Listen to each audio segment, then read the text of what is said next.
Présentement, le ciel commence à s'assombrir. Je vais aller faire des images avec le Sky Flat. Fait qu'ici, dans la série dans les icônes qu'on a à l'extrême gauche, j'ai un endroit qu'on appelle Flat Wizard ici. Moi, je fais, si vous avez un panneau à flat qui est luminescent, il y a moyen de faire la configuration ici de votre système. Fait que moi, dans mon cas, je n'ai pas ça. Moi, je fais ce qu'on appelle des sky flat. Fait que si vous avez un panneau, vous changez ici selon le système que vous avez. Fait que soit Dynamic Exposure ou Dynamic Brightness. Moi, dans mon cas, c'est Sky Flat. Fait que je choisis Sky Flat ici.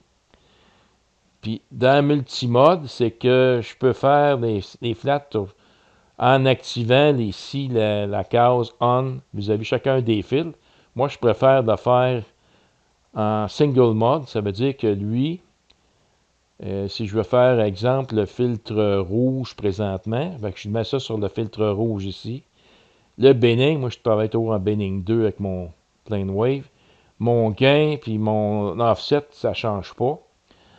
Ici, pour configurer les expositions, je commence par 1 seconde, puis je finis à 60 secondes.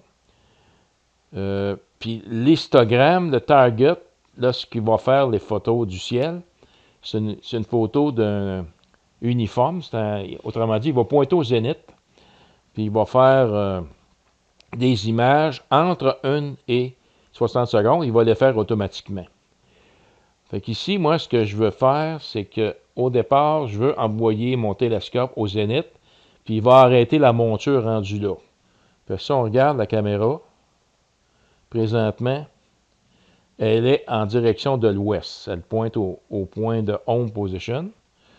Fait que là, ce que je vais faire, c'est que je vais l'envoyer au zénith ici en cliquant le bouton. Fait que si on regarde la caméra, on va voir le télescope s'en va au zénith.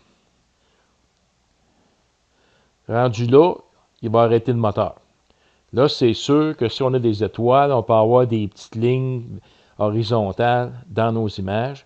Ça, c'est pas bien grave parce que en prenant plusieurs, avec les algorithmes de PixInsight, on va éliminer les passages d'étoiles, les traînées d'étoiles. Fait que là, si je vérifie si mon moteur est fermé, c'est marqué Tracking Off. Fait que automatiquement, rendu au zénith, on voit ici qu'il est arrêté au zénith. Nina a arrêté le moteur, il pointe au zénith, puis il est prêt à faire des sky flaps. Là, le ciel est encore assez clair. On va attendre un petit peu encore, puis lorsque le ciel va être suffisamment sombre, on va commencer à faire les flat feeds. Fait que le nombre d'images que je fais, ici, il y a un endroit, nombre d'images à prendre ici, là c'est 10, je vais en prendre 20. Fait que ça c'est tout indiqué dans les instructions ici. Là, si vous allez voir le manuel, vous allez voir ici dans Tab, vous allez voir Flat Wizard. Bon, il vous explique tout ici comment procéder. Fait que vous n'avez rien qu'à lire ça. C'est très bien expliqué. Fait que c'est quand même assez simple. Puis il suffit de cliquer sur le bouton ici, Start Exposure. Puis la photo va apparaître ici. Vous allez voir l'histogramme qui est ici. Puis en principe, si la flat est bon, on va devoir avoir le maximum de pixels autour ici du milieu là, de la dynamique. Moi, j'ai une 16 bits, c'est ça, de 5536. Fait qu'autour de 25 à 35 000 de ADU, c'est ici qu'on devrait retrouver le maximum de pixels. Ça veut dire que le flat est bon à ce moment-là. Fait qu'on peut faire un test, commencer. Si ça ne marche pas, il va le dire. Fait qu'on a 20 images à prendre. Fait qu'on simplement, on clique le bouton une fois qu'on est prêt, ici. Fait que lui, ce qu'il fait, il marque en bas ici. Fait qu'il prend le filtre rouge. Là, on l'avait mis sur filtre rouge ici. Là, il faut le changer à la main. Je suis en Binning 2. Ah, une chose qui est importante, il faut s'assurer que on a cliqué sur la température ici. Fait que moi, si je prends mes images à moins 30, ben que faut s'assurer qu'il soit à moins 30 avant. Là.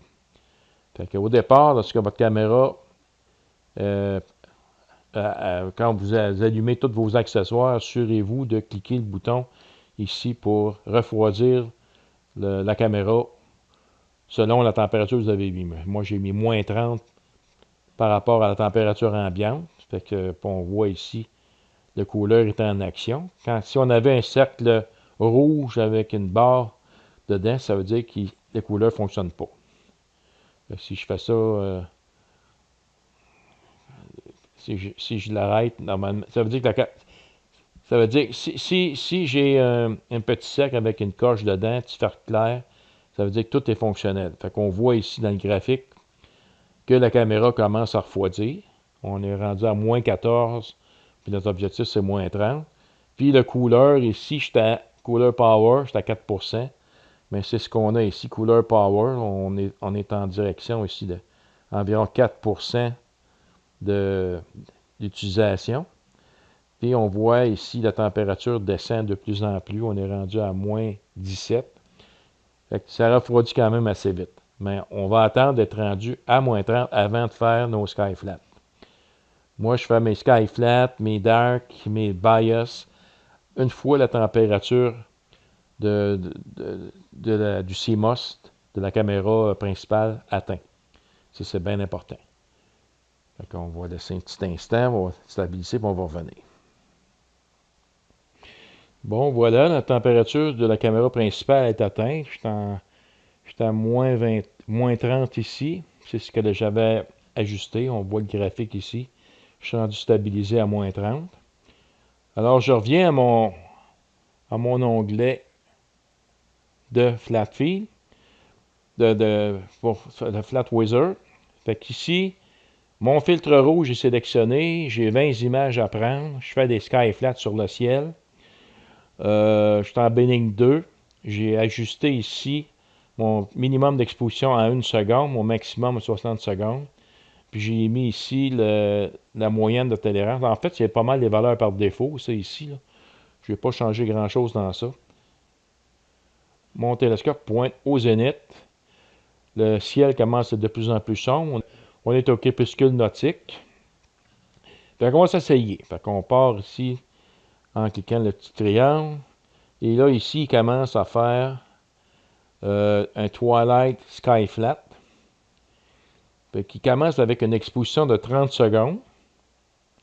Fait qu'on voit ici où ce qui est rendu, exposition, il est rendu on voit que ça change constamment. Là, il va mesurer après ça la moyenne des pixels. Puis si on n'est pas dans la tolérance ici, il va baisser de moitié le temps d'exposition. Donc, il va tomber à 15 secondes. Fait qu'il a downloadé.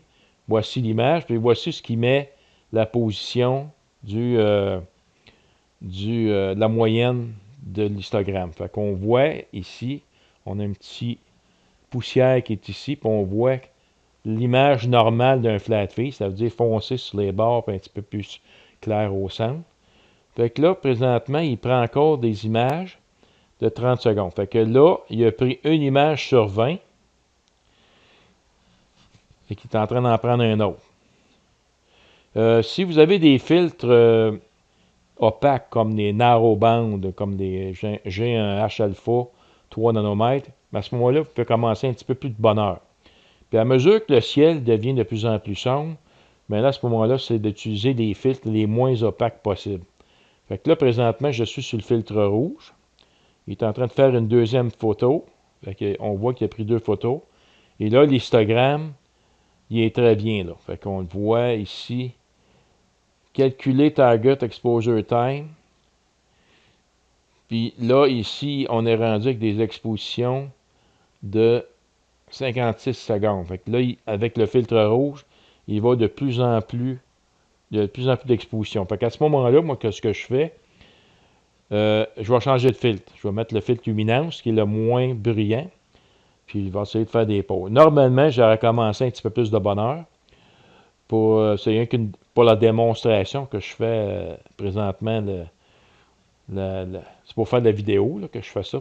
Mais normalement, je commence un petit peu plus de bonheur pour être sûr que j'ai le plus de temps possible. Quand vous faites une série de filtres, mais vous avez fait vos expositions, mettons 20 expositions par filtre, mais là, les autres suivants, vous pouvez faire des autres filtres aussi. Fait que ça peut prendre quelques jours, ou vous pouvez faire soit le crépuscule nautique ou à l'aurore nautique le matin. Moi, je préfère le soir, fait que des fois, je fais ça, mes flats pour plusieurs soirs. Puis étant donné que ma caméra ne change pas de rotation, elle ne change pas de position, mais ça, mes flat fees, je le fais une fois, puis je ne vais pas le refaire après ça à chaque fois. Fait que là, je vais l'arrêter ici.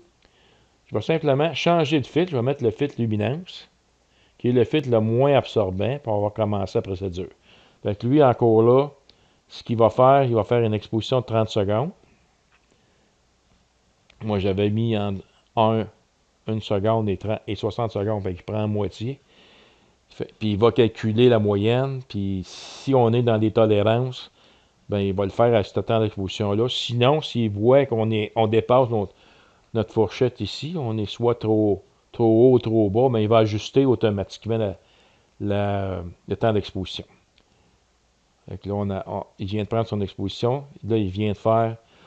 Fait qu'on voit ici que l'histogramme est un petit peu plus loin. Puis on voit une ligne ici. Ça, c'est une étoile. Ça peut apparaître des lignes comme ça, horizontales, parce que moi, ma caméra, elle est orientée exactement dans le sens d'ascension droite de déclinaison. Fait que les étoiles, normalement, étant donné que le moteur est arrêté, ben, ils vont se déplacer. Fait que vous voyez, il a pris une deuxième pause. Cette fois-ci, il a pris ça à 22 secondes. Tantôt, c'était à 30 secondes. Fait que là, il a centré le graphique ici. On voit la moyenne des pixels. C'est exactement dans notre tolérance ici. Fait que là, il est en train de prendre des images selon l'exposition qui donne le mieux possible le centre de l'histogramme. Fait que, on est rendu à 4 images sur 20. Puis si l'image est rendue qu'on est obligé d'exposer 60 secondes, mais on arrête là. Moi, je ne dépasse pas 60 secondes. Je varie entre 1 et 60 secondes. Je ne fais pas de dark du tout. Par contre, là, ce que je vais faire, le pré-traitement, je vais avoir un master dark, puis j'ai aussi des bias. Je vais avoir un master bias, un master dark, puis je vais me servir du master dark dans WBPP, là, le script de Weight Batch Processing, que je me sers pour faire mon pré-traitement d'image. Ben, je vais cocher pour qu'il puisse faire il va enlever la bonne valeur du dark à chacune de mes images flat. C'est comme ça qu'on procède pour faire. Là, on est rendu à 33 secondes. À chaque fois qu'il prend une photo, ben, il ajuste en conséquence. Mais on voit ici qu'on a une petite tache, puis on a des petites étoiles ici en arrière-plan. Ben, c'est ça le flat fee. Le flat fee, ça a pour but de enlever les défauts des taches là, qui seraient sur la petite fenêtre au-dessus du capteur ou même sur le capteur. Mais il ne faut pas bouger du tout notre focus, il ne faut pas bouger du tout notre caméra lorsqu'on fait des flats. Sinon, ben, on n'éliminera pas les poussières. Ça peut éliminer ce qu'on appelle le vignetting ici, l'espèce de partie brillante puis foncée ses bords, ça va l'égaliser. Le but du flat fee, c'est d'enlever les défauts de l'image, le vignetting, puis les défauts causés par les poussières. C'est ça qui est l'objectif. Ici, on est rendu à 38 secondes.